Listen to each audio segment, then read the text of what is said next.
अब आते हैं चिराग पासवान पर, लगातार वो चर्चा के केंद्र में बने हुए हैं। और ये चर्चा पंकज हम लोग पहले भी करते थे कि चिराग पासवान क्या बिहार की तरफ देख रहे हैं। एक बार आपने कहा भी था कि 2025 से ज़्यादा 2030 के निशाने पर वो निशाने पर रख रहे हैं कि 2030 में शायद उनके लिए बन सकता है मुख्यमंत्री फेस, या मुख्यमंत्री बनने का उनका चांस बन सकता है। पर इस बार अगर वो मैदान में उतरने की तैयारी कर रहे हैं तो क्या मायने इसके? देखिए, आपको ये बता दें, इस बार उतरेंगे कि नहीं उतरेंगे, ये पॉलिटिक्स बिहार का बहुत सीधा नहीं है, बड़ा कॉम्प्लिकेटेड है। और मैंने आपको बताया कि मैं 2 दिन अभी बिहार में था, कई लोगों से मिला भी, कुछ पॉलिटिशियन से मेरी बात भी हुई।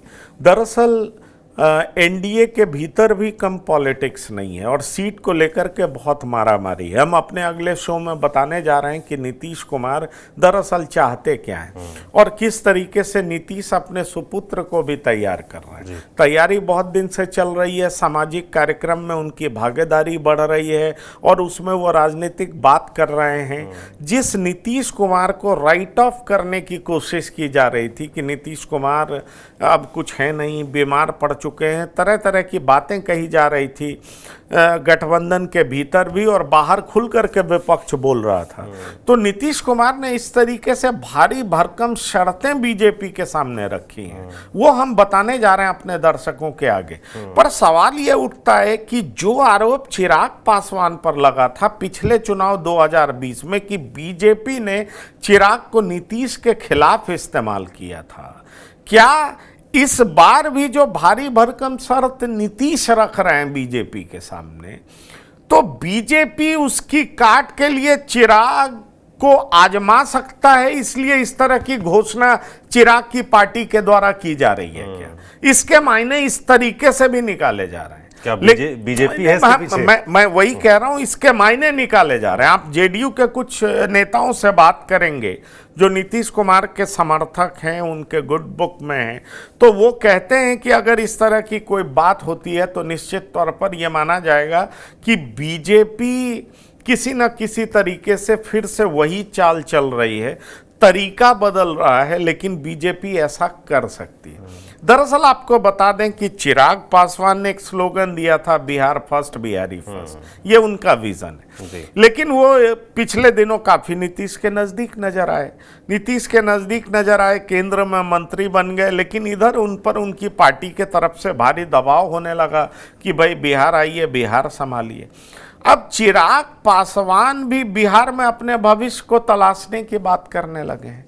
सवाल ये उठता है कि क्या भविष्य को इसी बार तलाशेंगे? वैसे वो खुद कह रहे हैं इस बार नहीं, अगली बार चुनाव लड़ूंगा, लेकिन पॉलिटिशियन हैं और वो ऐसा कह सकते हैं कि भाई पार्टी की भारी मांग की वजह से हमें इस बार मैदान में उतरना पड़ा। और अगर मैदान में नहीं भी उतरते हैं तो क्या चिराग पासवान मान लीजिए एमएलसी कोटे से आ जाएं, ये भी संभावना है, कुछ भी हो सकता है। पर जिस तरीके से चिराग पासवान अब फिर से बिहार में इंटरेस्ट लेने लगे हैं, बिहार की राजनीति में इंटरेस्ट लेने लगे हैं, उनके पार्टी के बिहार के प्रभारी अरुण भारती, जो कि उनके बहनोई भी हैं, वो चिराग पासवान को बिहार बुलाने की मांग कर रहे हैं। और जो चर्चा जोर पकड़ने लगी है, उसको देखते हुए यह कहा जा सकता है कि क्या चिराग पासवान अपने पिता से उलट राजनीति करने की इच्छा जता रहे हैं? पिता ने हमेशा केंद्र की राजनीति की। यह बात सच है कि 2005 में नीतीश कुमार को रामविलास पासवान की जरूरत थी, लेकिन रामविलास पासवान का समर्थन नहीं मिल पाया, नीतीश कुमार मुख्यमंत्री नहीं बन पाए थे। ऐसे में सवाल उठता, और उसी समय रामविलास पासवान जो कि दिवंगत हो गए हैं, उन्होंने ये मांग रखी थी कि किसी मुसलमान को मुख्यमंत्री बनाया जाना चाहिए। सवाल ये उठता है कि उसके बाद दिवंगत नेता रामविलास पासवान ने बिहार छोड़ दिया, बिहार को अपने भाई पशुपति पारस के कंधे पर सौंप दिया। आप ये जान लीजिए, पशुपति पारस रामविलास पासवान के मैसेंजर की तरह काम करते रहे। रामविलास पासवान लगातार केंद्र की राजनीति करते रहे और पशुपति पारस बिहार की राजनीति करते रहे। लेकिन चिराग पासवान कह चुके हैं कि मेरा केंद्र की राजनीति में मन नहीं लगता, मैं बिहार वापस लौटना चाहता हूँ, बिहार की राजनीति करना चाहता हूँ, मैं ज़्यादा दिन तक केंद्र की राजनीति करना नहीं चाहता। तो क्या चिराग पासवान भी बिहार में अपने लिए कोई अवसर की तलाश में हैं? क्या उनको लग रहा है कि नीतीश बूढ़े हो चुके हैं, अब निशांत आ रहे हैं, तो मेरे लिए भी एक अवसर है, और मैं चूंकि लोकप्रिय हूं, लंबे दिनों से पार्टी में हूं, राजनीति में हूं, तो मुझे क्यों नहीं इस अवसर को तलाशना चाहिए जो मेरे पिता ने कभी तलाशा था पर वो सफल नहीं हो पाए थे। अब ये देखना दिलचस्प होगा कि 5-6% वोट जो उनकी जाति का है, क्या उसके दम पर सीएम बनना तो आसान नहीं होगा। नीतीश भी कुशवाहा और कुर्मी का पॉलिटिक्स आधार वोट बैंक था उनका ये, लेकिन बाद में उन्होंने क्या किया, तो बाद में उन्होंने ईबीसी को अपने साथ जोड़ा और इस तरीके से जोड़ा कि वो लगातार मुख्यमंत्री बने रहे। ऐसे में सवाल उठता है कि चिराग क्या 2030 की तैयारी में हैं, लेकिन क्या उससे पहले ही सेमीफाइनल खेलना चाहते हैं, उससे पहले ही उतरना चाहते हैं, या क्या बीजेपी टैक्टिकली नीतीश कुमार को चेक करने के लिए कुछ बिहाइंड द सीन ऐसा गेम करना चाह रही है?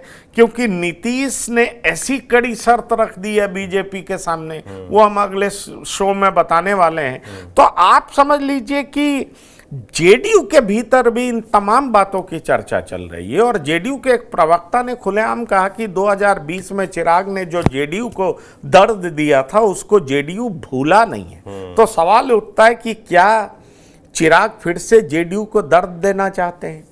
और जहां तक चिराग का सवाल है, तो जेडीयू ने भी चिराग पासवान से बदला तो ले ही लिया था।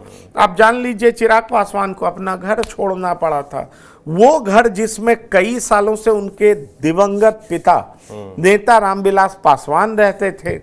उसके बाद आप जान लीजिए उनका मंत्री पद गया था, और जहां तक सवाल है उनके चाचा मंत्री बने, इनके 5 एमपी को तोड़ दिया गया। फिर ये जेडीयू पर ही आरोप लगता है कि जेडीयू ने तोड़ा है, और चिराग पासवान ने इसको खुलेआम मंच से स्वीकार किया है। तो ऐसे में सवाल उठता है कि जेडीयू ने जो पलट करके बदला लिया था, क्या चिराग के भीतर वो टीस अभी भी बरकरार है? तो सवाल यह है कि पॉलिटिक्स में बदले की राजनीति भी होती है, लेकिन वो मौका और अवसर देख करके किया जाता है। तो चिराग किस अवसर की तलाश में है, ये समझना बहुत जरूरी है। या चिराग फिर से उसी तरीके से टूल बन रहे हैं जैसे 2020 में वो टूल बने थे जो कि जेडीयू मानती है। वैसे आप बीजेपी के नेताओं से बात करेंगे तो वो कहेंगे कि नहीं, ये गलत बात है, झूठा आरोप है, प्रधानमंत्री, गृह मंत्री ये सब कभी नहीं चाहते थे कि चिराग वो रास्ता अपनाए, और इसीलिए जब चिराग की पार्टी टूटी थी तो बीजेपी ने उसमें कोई इंटरेस्ट नहीं लिया था, बीजेपी के शीर्ष नेताओं ने उसमें कोई इंटरेस्ट नहीं लिया था। अगर बीजेपी इंटरेस्ट ली होती तो उनकी पार्टी नहीं टूटती। तो माना यह जा रहा है कि चिराग अलग रास्ते पर जा चुके थे और अलग रास्ते पर गए, इसलिए एनडीए की सरकार तो बनी लेकिन बहुत नैरो मार्जिन से बन पाई थी। आपको याद होगा तकरीबन 12,000 वोट जेडीयू को, एनडीए को ज्यादा मिल पाया था। तो ऐसे में यह सवाल उठ रहा है कि चिराग का जो एम्बिशन है उसको पूरा करने के लिए चिराग बिहार की राजनीति में कब उतरेंगे, और बिहार की राजनीति में अगर अभी उतरते हैं तो जिस तरीके से उनकी दोस्ती प्रशांत किशोर के साथ है, क्या उस दोस्ती को वो कंटिन्यू करेंगे, क्या वो राजनीतिक दोस्ती में कन्वर्ट करेंगे, और क्या उसका प्रोस्पेक्ट उनको बेहतर दिखता, क्या अलग दल बना करके, अलग गठबंधन बना करके, क्या वो अलग जातीय समीकरण की तैयारी में जुटे हुए हैं, इसका भी सवाल है। क्योंकि आप उस बयान को मत भूलिए जिसमें चिराग पासवान कहते हैं कि मैं प्रधानमंत्री मोदी का अनुमान हूं, मैं बीजेपी का अनुमान नहीं हूं, मैं मोदी का अनुमान हूं। तो क्या ये मोदी भक्त, क्या इस कब तक मोदी भक्त बने रहेंगे? क्योंकि अभी पीएम तो पीएम हैं, प्रधानमंत्री मोदी पीएम हैं, पर क्या ऐसा कह करके चिराग आगे के लिए रास्ता खोल रहे हैं?